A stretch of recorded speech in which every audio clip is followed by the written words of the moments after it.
হজরত নূহ আলাইসাল্লাম ছিলেন এক আল্লাহর নবী।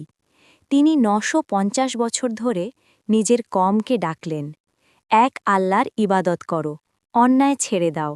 কিন্তু মানুষ হাসল, ঠাট্টা করল, বলল, তুমি মিথ্যে বলছ। একদিন আল্লাহ নূহ আলাইসাল্লামকে নির্দেশ দিলেন, তুমি একটি বড় নৌকা বানাও। চারদিকে শুকনো জমি, কাছাকাছি কোনো নদীও নেই। মানুষ আরও বেশি হাসাহাসি শুরু করল। জমিতে নৌকা, এ কেমন পাগলামি! নূহ আলাইসাল্লাম কিছু বললেন না, তিনি শুধু আল্লাহর আদেশ পালন করতে থাকলেন। নৌকা তৈরি শেষ হল। হঠাৎ আকাশ কালো হয়ে গেল, বৃষ্টি নামল। একদিন ২ দিন নয়, আকাশ ও জমি একসাথে পানি ছাড়ল। আল্লাহর আদেশে প্রতিটি প্রাণী থেকে এক জোড়া, আর যারা ঈমান এনেছিল তারা উঠল নৌকায়। পানি পাহাড়ের মতো উঁচু হয়ে গেল, সব কিছু ডুবে গেল। নূহ আলাইসাল্লাম নিজের ছেলেকেও ডাকলেন, হে আমার সন্তান, নৌকায় ওঠো।